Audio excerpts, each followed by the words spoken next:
नमस्कार दोस्तों, ब्रह्मोस क्लासेस में आप सभी का दिल खोल कर स्वागत है। रख हौसला वो मंजर भी आएगा, प्यासे के पास चलकर समंदर भी आएगा। थक कर ना बैठे मंजिल के मुसाफिर, मंजिल मिलेगी और मिलने का मज़ा भी आएगा। देखिए दोस्तों, मैं आपके सामने UP triple S C PET और यूपी कांस्टेबल के लिए ब्रह्मास्त्र सीरीज ब्रह्मोस क्लासेस द्वारा ब्रह्मास्त्र सीरीज जीके की ब्रह्मास्त्र सीरीज शुरू करने जा रहा हूँ। कम से कम इसमें 7 से 8 क्लासेस मैं लेने वाला हूँ।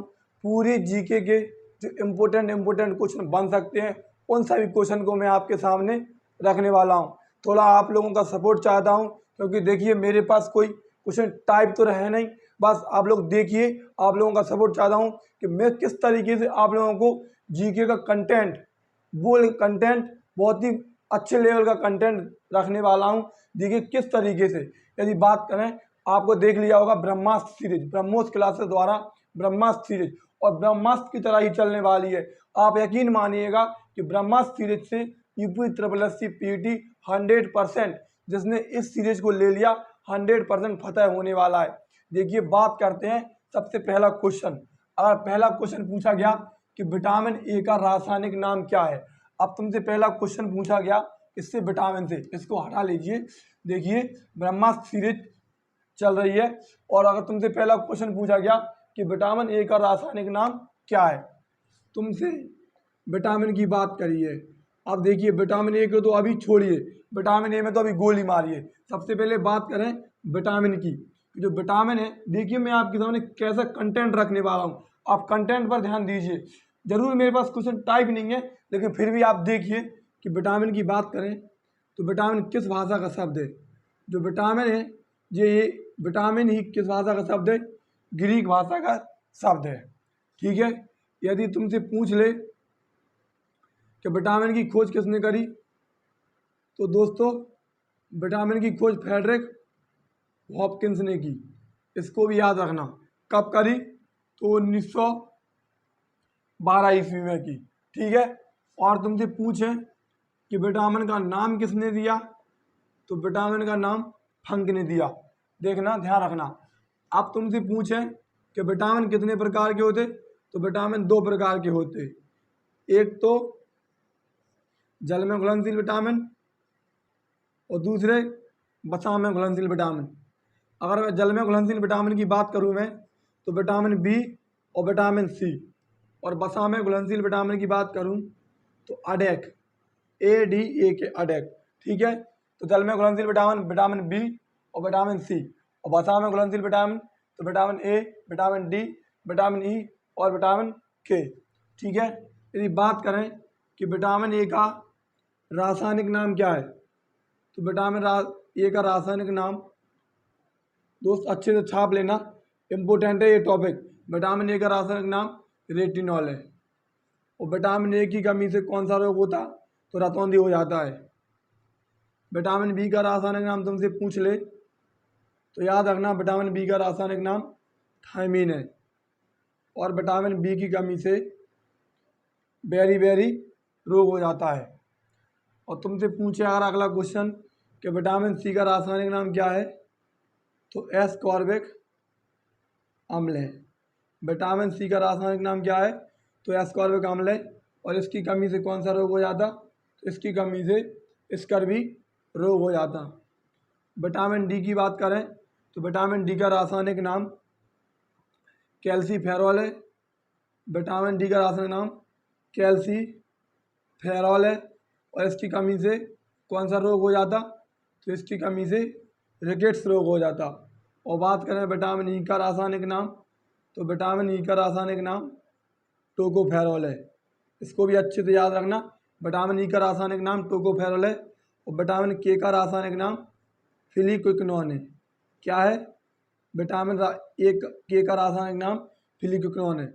और तुमसे पूछ ले अगर कि विटामिन से क्या होता, तो विटामिन से हमें कोई ऊर्जा नहीं मिलती है, सिर्फ विटामिन की कमी से क्या हो जाते, तो रोग हो जाते हैं। विटामिन से हमें अच्छे से छाप लेना, विटामिन से हमें दोस्त कोई ऊर्जा नहीं मिलती है, इसकी कमी से क्या हो जाते, इसकी कमी से रोग हो जाते हैं।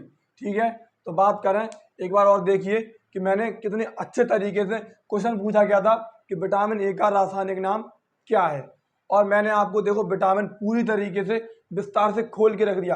अब बताइए क्वेश्चन कहाँ से आएगा, क्वेश्चन आएगा तो यहीं से, तो क्वेश्चन को आप फोड़ सकते हो। विटामिन की बात करें तो विटामिन की जो विटामिन शब्द है ये ग्रीक भाषा का है। खोज किसने करी, फ्रेडरिक हॉपकिंस ने करी 1912 में की। और अगर तुमसे ज़्यादा डीपली पूछ ले तो ध्यान रखना 1921 में इसी के लिए इन्हें नोबेल पुरस्कार मिला। ठीक है, इसी के लिए इन्हें नोबेल पुरस्कार मिला विटामिन की खोज के लिए। और नाम किसने दिया, तो फंक ने दिया। विटामिन कितने प्रकार के होते, तो 2 प्रकार के होते, एक तो जल में घुलनशील विटामिन और एक वसा में घुलनशील विटामिन। जल में घुलनशील विटामिन विटामिन बी और सी, और वसा में ए डी ए के ई के। और बात करें विटामिन ए का रासायनिक नाम तो रेटिनॉल, इसकी कमी से रतौंधी होता।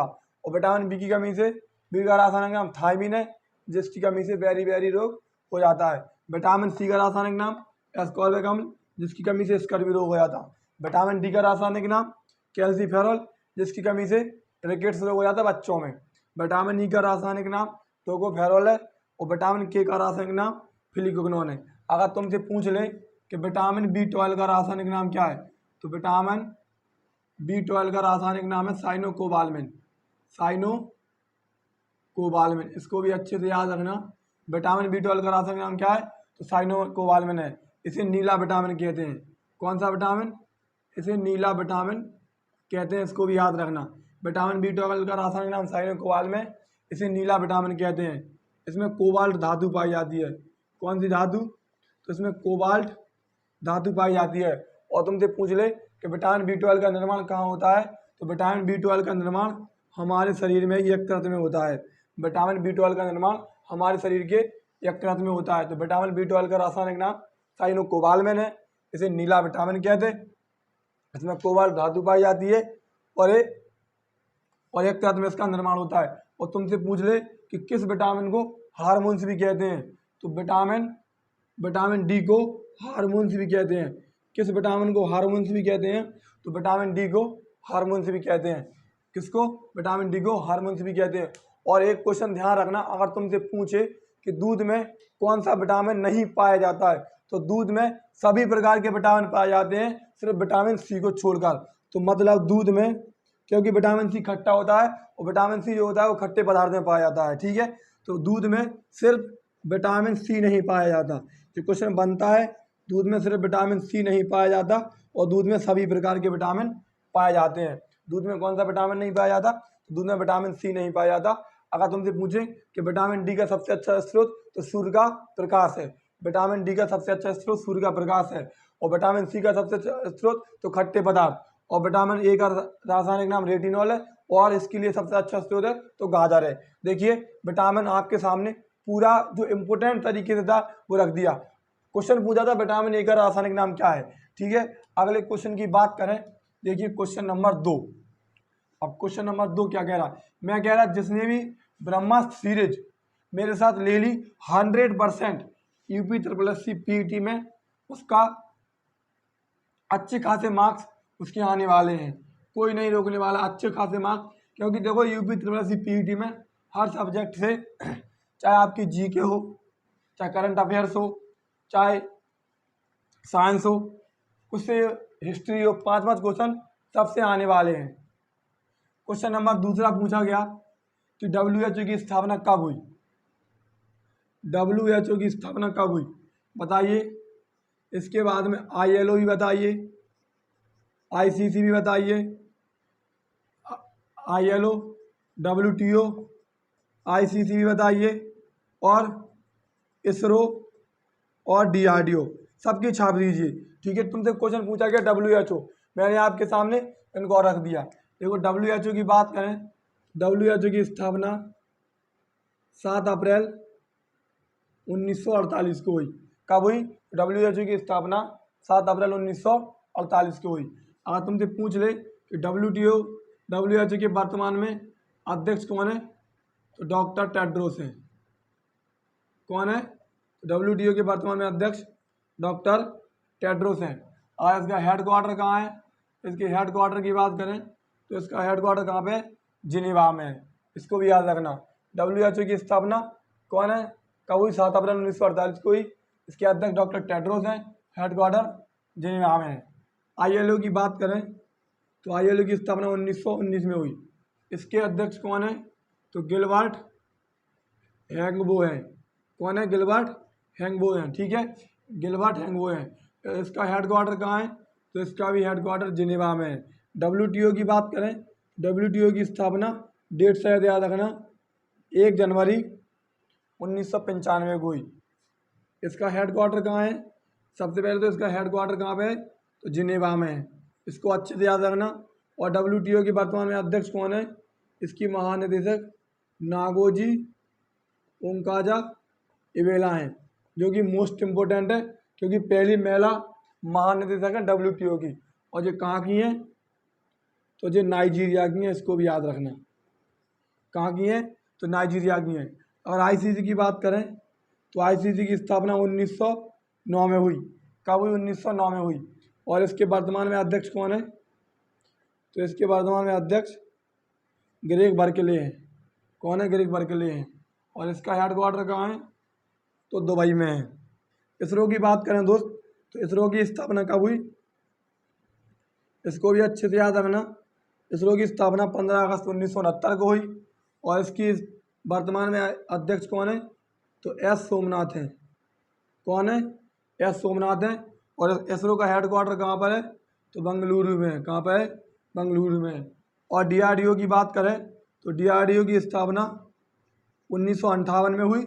और DRDO के वर्तमान अध्यक्ष कौन है? तो S समीर बी कामत हैं। समीर बी कामत हैं। कौन है? समीर बी कामत हैं। और इसका हेडक्वार्टर कहाँ पे है दोस्त? तो इसका हेडक्वार्टर नई दिल्ली में है। आप तुमसे पूछ ले कि इससे पहले समीर बी कामत से पहले कौन थे इसके अध्यक्ष? तो इससे पहले थे सतीश रेड्डी। कौन थे? सतीश रेड्डी थे।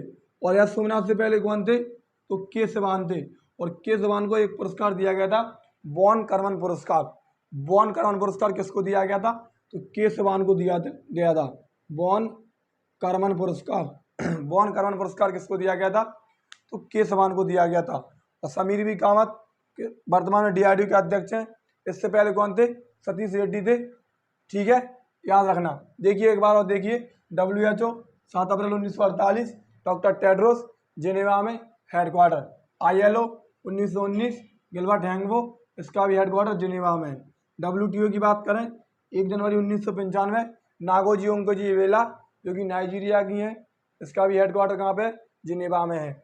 और ICC की स्थापना 1909 में हुई। इसका वर्तमान अध्यक्ष कौन है? तो ग्रेग बर्कले हैं। इसका हेडक्वार्टर कहाँ पे? दुबई में है। दुबई कहाँ पे है? तो दुबई UAE में है। इसको भी याद रखना। ठीक है, आगे बात करें इसरो, तो 15 अगस्त 1969 भारत की स्पेस एजेंसी है इंडियन स्पेस रिसर्च ऑर्गेनाइजेशन। वर्तमान में इसके अध्यक्ष S सोमनाथ हैं। इसका हेडक्वार्टर कहाँ पे? बेंगलुरु में है। और इससे पहले कौन थे? तो K सिवान थे, जिन्हें बॉन करमन पुरस्कार दिया गया था। DRDO की बात करें 1958 में स्थापना हुई। समीर बी कामत अध्यक्ष हैं। और नई दिल्ली में हेडक्वार्टर है। इनसे पहले सतीश रेड्डी थे। क्वेश्चन पूछा गया था WHO की स्थापना हुई, मैंने आपके सामने एक के साथ 5 और रख दी। देखिए आगे बात करें क्वेश्चन नंबर 3। ठीक है, अच्छे से याद रखना, इनसे क्वेश्चन बनने की प्रबल संभावना है। बहुत ही खतरनाक तरीके से बनाई की बात करें। अभी क्वेश्चन पहला हो गया जो कि विटामिन से संबंधित था। और दूसरे पूछा गया कि जो संस्था थी WHO, इसकी स्थापना कब हुई। अब क्वेश्चन नंबर जो 3 है, क्वेश्चन नंबर 3 कह रहा कि आर्टिकल 17 में क्या है? बताइए कि आर्टिकल 17 में क्या है। और 17 के साथ आप 18 भी याद रखना, इम्पोर्टेंट है। 19 भी याद रखना, आर्टिकल 21 को भी याद रखना, इसके साथ 32 को, आर्टिकल 32 को याद रखना। और आर्टिकल 40 भी छाप लीजिए और आर्टिकल 44 भी छाप लीजिए। इनको बताइए। देखिए अगर आर्टिकल 17 की बात करें तो आर्टिकल 17 में अस्पृश्यता या फिर छुआछूत, अस्पृश्यता या फिर छुआछूत का अंत। ठीक है, अस्पृश्यता या फिर छुआछूत का अंत आर्टिकल 17 में है। अनटचेबिलिटी। आर्टिकल 18 की बात करें तो आर्टिकल 18 में उपाधियों का अंत। आर्टिकल 18 में है उपाधियों का अंत, अच्छे से याद रखना। आर्टिकल 19 की बात करें तो आर्टिकल 19 में है प्रेस की स्वतंत्रता। आर्टिकल 19 में क्या है? तो आर्टिकल 19 में प्रेस की स्वतंत्रता है, और कितने प्रकार की? तो 6 प्रकार की। और आर्टिकल बात करें, आर्टिकल 19 में कितने प्रकार की स्वतंत्रता है? 6 प्रकार की। और बात करें कि आर्टिकल 21 में क्या है? तो प्राण एवं दैहिक स्वतंत्रता का अधिकार। आर्टिकल 21 में है प्राण एवं दैहिक स्वतंत्रता का अधिकार, या फिर जीने का अधिकार। जीने का अधिकार, ध्यान रखना, ये ऐसा ही पूछा गया था एनटीपीसी में कि जीने का अधिकार किस आर्टिकल में है। तो इसको भी याद रखना कि जीने का अधिकार भी किस में है? तो आर्टिकल 21 में है। और तुमसे पूछ ले, यहीं पर याद रखना कि आर्टिकल 21 के ए में क्या है। तो आर्टिकल 21 के ए में है शिक्षा का अधिकार। क्या है? आर्टिकल 21 के ए में है शिक्षा का अधिकार। इसको भी याद रखना, सब पढ़ें सब बढ़ें। 6 से 14 वर्ष के बच्चों के लिए अनिवार्य शिक्षा, ठीक है। और तुमसे पूछे कि आर्टिकल 21 एक किस संविधान संशोधन द्वारा जोड़ा गया? तो आर्टिकल 21 से 86वां कॉन्स्टिट्यूशन अमेंडमेंट द्वारा जोड़ा गया, जो कब हुआ? 2002 में हुआ। और इस समय प्रधानमंत्री कौन थे? तो इस समय प्रधानमंत्री अटल बिहारी वाजपेयी थे, ठीक है। 86वां संविधान संशोधन 2002 द्वारा शिक्षा का अधिकार आर्टिकल 21 से जोड़ा गया, जो कि 6 से 14 वर्ष के बच्चों से संबंधित है।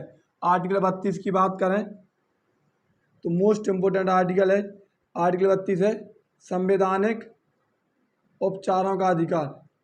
आर्टिकल 32 में है संवैधानिक उपचारों का अधिकार, जिसके तहत सुप्रीम कोर्ट 5 प्रकार की रिट जारी करता। कितने प्रकार की? 5 प्रकार की रिट जारी करता। और इसे डॉक्टर भीमराव अम्बेडकर ने, डॉक्टर BR अम्बेडकर ने इसे संविधान की आत्मा कहा है। अगर तुमसे पूछ ले कि डॉक्टर भीमराव अम्बेडकर ने संविधान की आत्मा किस आर्टिकल को कहा है? तो आर्टिकल 32 को संविधान की आत्मा कहा है। बात करें आर्टिकल 40 की, क्या है? तो आर्टिकल 40 में है ग्राम पंचायत। आर्टिकल 40 में है ग्राम पंचायत, ठीक है। आर्टिकल 40 में क्या है? ग्राम पंचायत। और तुमसे पूछ ले कि ग्राम पंचायत और अगर कि महात्मा गांधी के जीवन आदर्शों से संबंधित कौन सा आर्टिकल है? तो वो भी आर्टिकल 40 है। महात्मा गांधी के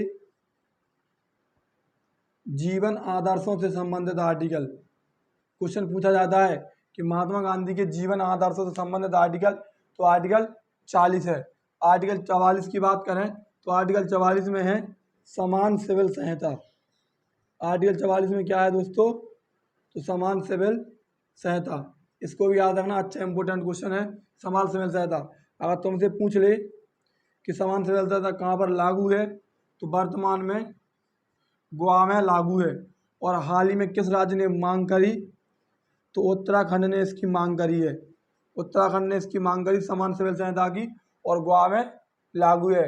और डॉक्टर भीमराव अम्बेडकर ने आर्टिकल 32 को संविधान की आत्मा कहा था, ठीक है। तो याद रखना, शिक्षा का अधिकार 21 में जो है, जो कि 86वां संविधान संशोधन द्वारा जोड़ा गया। अगर आगे बात करें क्वेश्चन नंबर 4 की।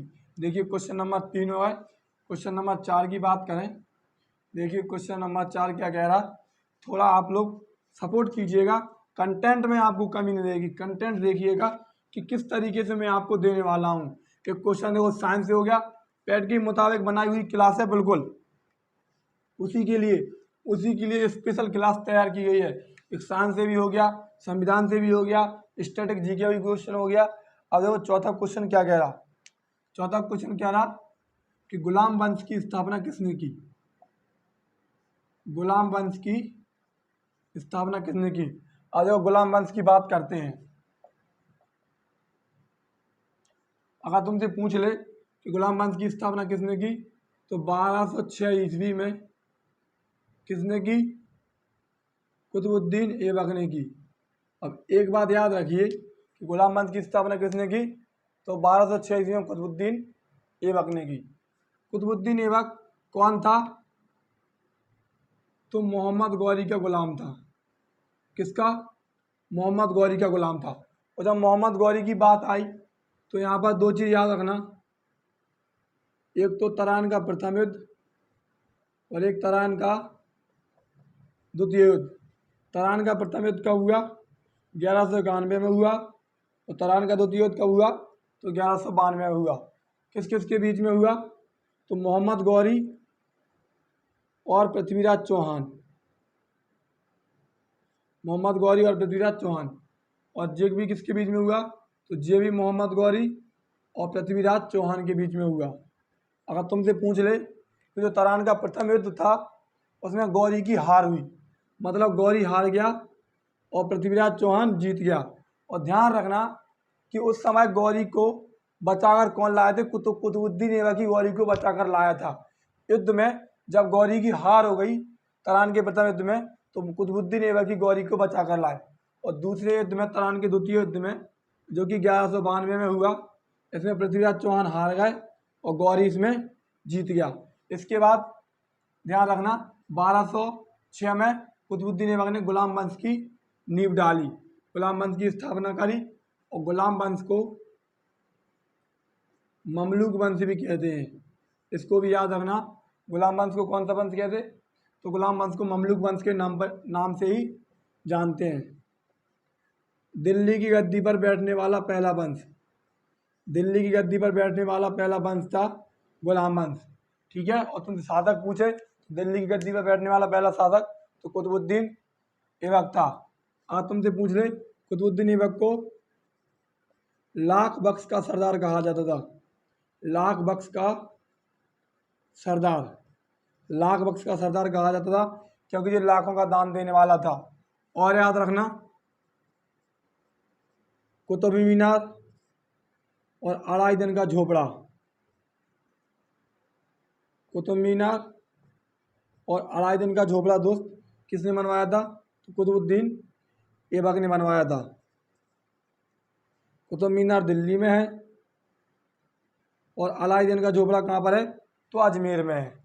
याद रखना कुतुब मीनार और अढ़ाई दिन का झोपड़ा किसने? कुतुबुद्दीन ऐबक ने बनवाया था। और 1210 ईस्वी में 1210 ईस्वी में चौगान खेलते समय, कौन सा खेल? तो चौगान खेलते समय घोड़े से गिरकर मृत्यु हो गई। कुतुबुद्दीन ऐबक की मृत्यु 1210 ईस्वी में, 1210 ईस्वी में चौगान खेलते समय घोड़े से गिरकर मृत्यु हो गई। ध्यान रखना। अगर तुमसे पूछ ले कि दिल्ली की गद्दी पर बैठने वाली पहली महिला शासिका तो वो कौन थी? रजिया सुल्तान थी। इसको भी याद रखना कि दिल्ली की गद्दी पर बैठने वाली पहली महिला शासिका तो रजिया सुल्तान थी। और तुमसे पूछ ले कि कुतुबुद्दीन ऐबक का शासन कब से कब तक चला? देखिए गुलाम वंश नहीं, गुलाम वंश तो बहुत समय तक चला, 1206 से 1290 98 तक की बात है, जब तक चला। ठीक है। लेकिन अगर तुमसे पूछे कि कुतुबुद्दीन ऐबक का शासन कब से कब तक चला तो कुतुबुद्दीन ऐबक 1206 से 1210 तक चला। कब तक चला? तो 1206 से 1210 तक चला। याद रखना, अच्छे से याद रखना। देखिए और आगे बात करें जो कंटेंट था उसको देखिए आप। क्वेश्चन नंबर 5 की बात करें। क्वेश्चन नंबर 5 क्या कह रहा? क्वेश्चन नंबर 5, क्वेश्चन नंबर 5 की बात करें। अगला क्वेश्चन है कि भारत का सबसे ऊंचा जलप्रपात कौन सा है? देखिए क्वेश्चन नंबर 5 है तो भारत का सबसे ऊंचा जलप्रपात कौन सा है? अब जलप्रपात की बात हुई है तो देखिए सबसे पहले तो इंडिया का सबसे ऊंचा जलप्रपात, भारत का सबसे ऊंचा जलप्रपात कौन सा है? तो कुंजिकल जलप्रपात है। कौन सा है? कुंजिकल, जो कि कहाँ पर है? तो कर्नाटक में है। अगर तुमसे पूछे कौन सी नदी पर है तो बाराही नदी पर है। और कितने मीटर ऊंचा है? तो क्योंकि सबसे ऊंचा है तो उसको भी याद रखना, 450 मीटर ऊंचा है। अधिकतर बच्चों को क्या याद है? अधिकतर बच्चों को जोग,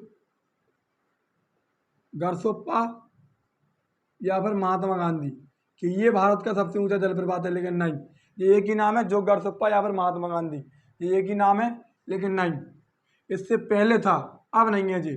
अगर तुमसे पूछ ले कि जोग गरसोप्पा या महात्मा गांधी जलप्रपात किस नदी पर है तो सारावती नदी पर है। कौन सी नदी पर है? सारावती नदी पर है। और कहाँ पर है? तो ये भी कर्नाटक में, इसको भी याद रखना। इसके बाद बताइए कि हुंड्रू जलप्रपात, धुआंधार जलप्रपात, ये किस नदी पर है? हुंड्रू जलप्रपात की बात करें तो हुंड्रू जलप्रपात स्वर्णरेखा नदी पर है। और धुआंधार जलप्रपात नर्मदा नदी पर है। कहाँ पर? जबलपुर मध्य प्रदेश में, अच्छे से याद रखना। धुआंधार जलप्रपात, इसका एक नाम और है धुआंधार या फिर दूधधारा, दूधधारा या कपिलधारा, इसके ही नाम है, ठीक है। दूधधारा या कपिलधारा या फिर धुआंधार जलप्रपात कौन सी नदी पर है? नर्मदा नदी पर है, जबलपुर मध्य प्रदेश में है। नर्मदा नदी पर एक बहुत ही इम्पोर्टेंट बांध है, बहुत ही प्रमुख बांध है, इसका नाम है ओंकारेश्वर बांध। ओंकारेश्वर बांध पूछ ले। ओंकारेश्वर बांध कौन सी नदी पर है? तो नर्मदा नदी पर है। कहाँ पर है? तो खंडवा मध्य प्रदेश में है। एक बांध और है, और तुमसे पूछ ले कि सरदार सरोवर बांध किस नदी पर है? सरदार सरोवर बांध, तो ये भी नर्मदा नदी पर है। और कहाँ पर है? गुजरात में है। इसको भी याद रखना। अगर तुमसे पूछे कि नर्मदा नदी के किनारे कौन सा शहर बसा, तो जबलपुर बसा। और नर्मदा नदी कहाँ से निकलती है? तो अमरकंटक की पहाड़ी से। इसको यहाँ से देख लीजिए, एक ट्रिक है, इसको याद कर लो। सोनम, सोनम से कौन कौन सी नदी हो गई? एक तो सोन हो गई, सौ से हो गई सोन, सोन, ना से हो गई नर्मदा, और माँ से हो गई माही। मतलब सोन, नर्मदा, माही, ये तीनों नदी कहाँ से निकलती? तो अमरकंटक की पहाड़ी से निकलती। कहाँ से निकलती? अमरकंटक की पहाड़ी से निकलती। कौन कौन सी? सोन, नर्मदा और माही कहाँ से निकलती? अमरकंटक की पहाड़ी से निकलती। और पूछे कि जमशेदपुर, जमशेदपुर कौन सी नदी के किनारे बसा? तो जमशेदपुर स्वर्णरेखा नदी के किनारे बसा। इसको भी याद रखना। देखिए जो कंटेंट था इसको देखिए, आप लोग थोड़ा सपोर्ट कीजिए, बस इसके बाद धुआं धुआं कर देंगे। जलप्रपात, सबसे ऊंचा जलप्रपात भारत का कुंजिकल, कर्नाटक में बाराही नदी पर है। अगर तुमसे पूछ ले कि विश्व का सबसे ऊंचा जलप्रपात कौन सा है विश्व का, तो विश्व का सबसे ऊंचा जलप्रपात है एंजल जलप्रपात, जो कि कहाँ पे है? वेनेजुला में है। कहाँ पर है? वेनेजुला में है। और वेनेजुला की राजधानी है काराकस। इसको भी याद रखना। विश्व का सबसे ऊंचा जलप्रपात एंजल, कहाँ पे है? वेनेजुला में। वेनेजुला की राजधानी काराकस। और कौन सी नदी पर है? तो कैरो नदी पर है।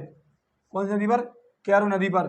और वेनेजुला ने हाल ही में 10 लाख रुपए का नोट चलाया है।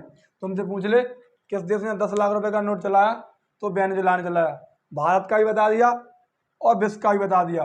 और हुंड्रू, धुआंधार, ओंकारेश्वर बांध, सरदार सरोवर, अच्छे से याद रखना, इंपोर्टेंट क्वेश्चन है। चलिए बात करें क्वेश्चन नंबर 6 की। देखिए क्वेश्चन नंबर 6 क्या कह रहा। क्वेश्चन नंबर 6 आपसे क्या पूछा गया? क्वेश्चन नंबर 6,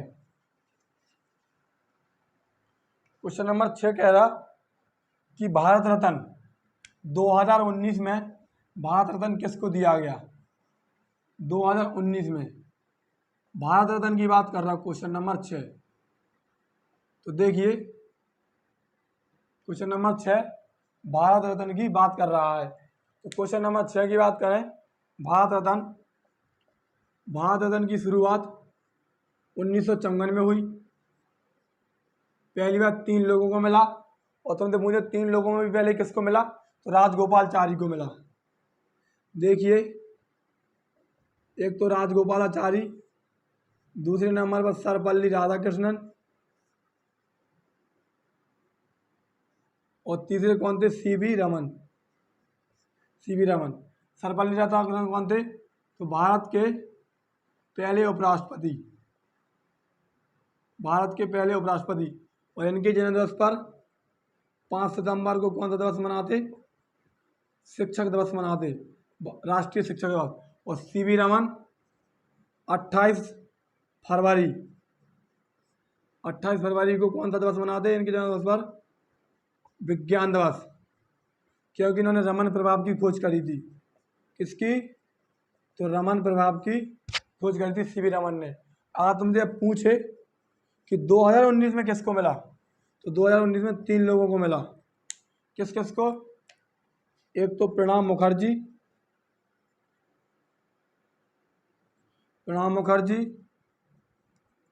भूपेन हजारिका और नानाजी देशमुख।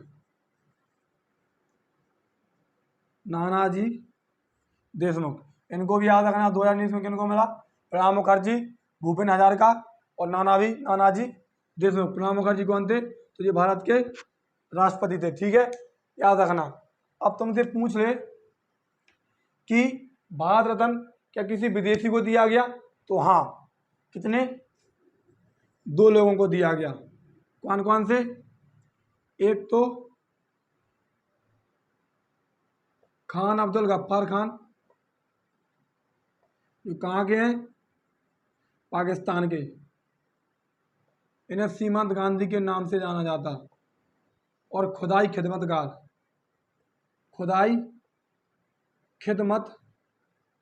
भी कहते हैं इन्हें। और एक इनका बहुत ही फेमस दल है लाल कुर्ती दल। तुमसे पूछ ले कि लाल कुर्ती दल से कौन संबंधित है? तो खान अब्दुल गफ्फार खान। ठीक है, एक तो जो पाकिस्तान के इनको दिया गया, और दूसरे व्यक्ति हैं नेल्सन मंडेला। ये कहाँ के हैं?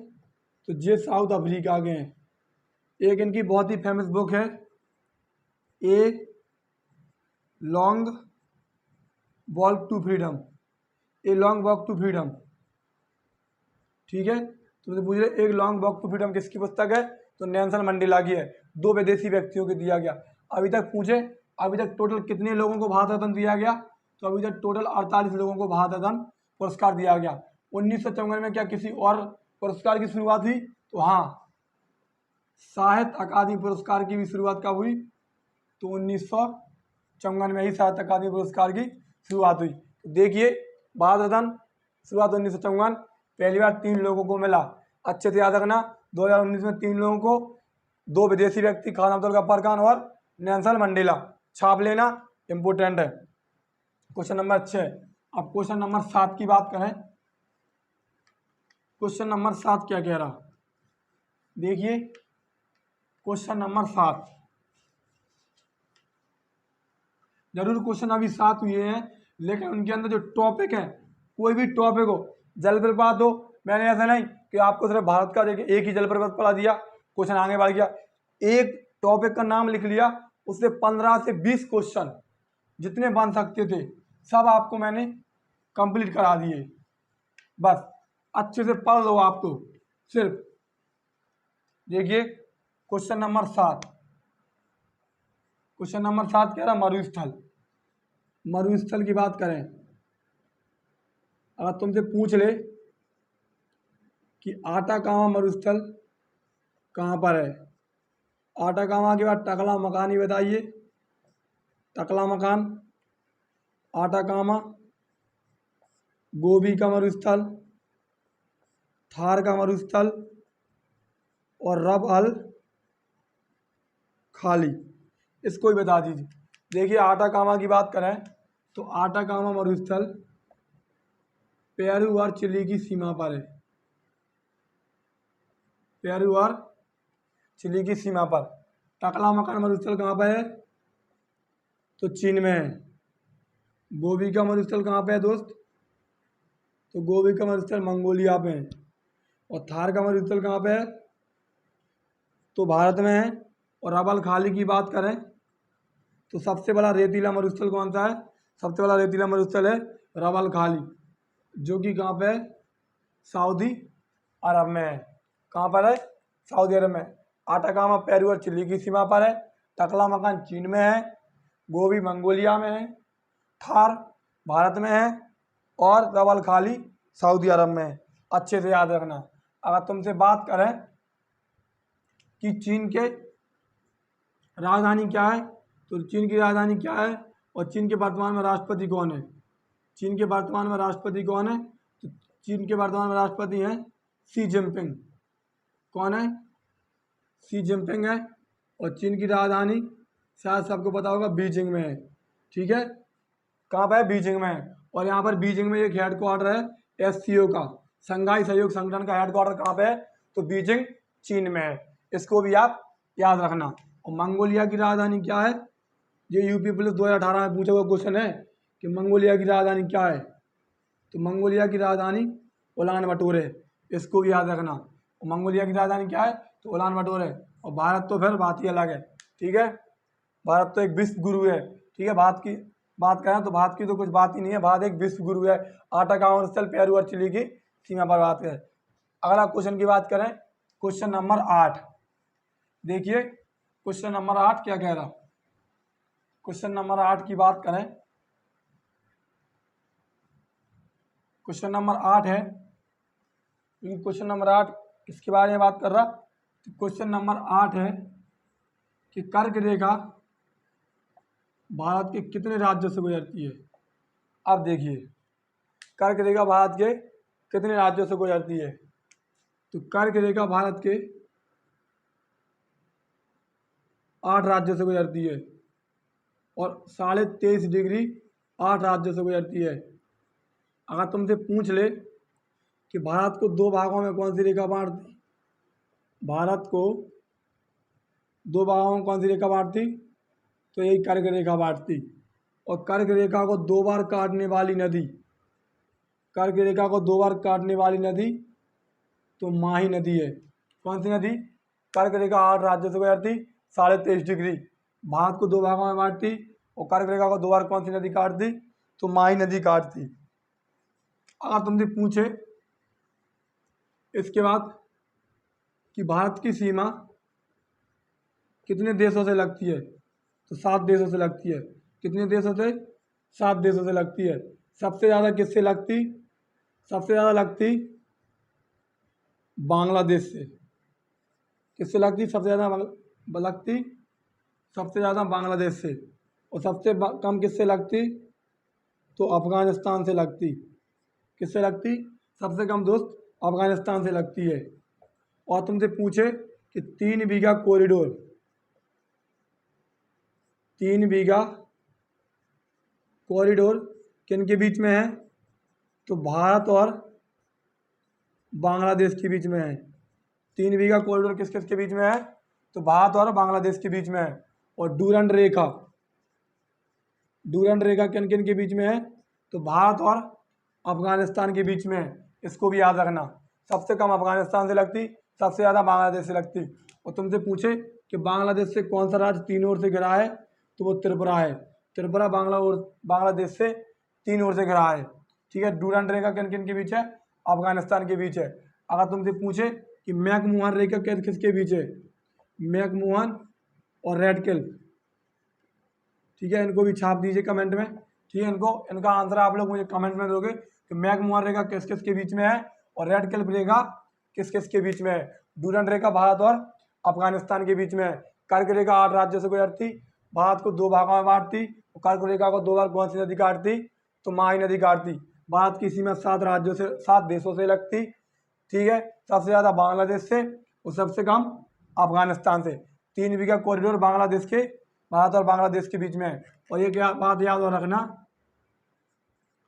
कि मिताली एक्सप्रेस, जो मिताली एक्सप्रेस जो ट्रेन है ये किस किस के बीच में चलती? तो ये भारत और बांग्लादेश के बीच में चलती। इसको भी याद रखना।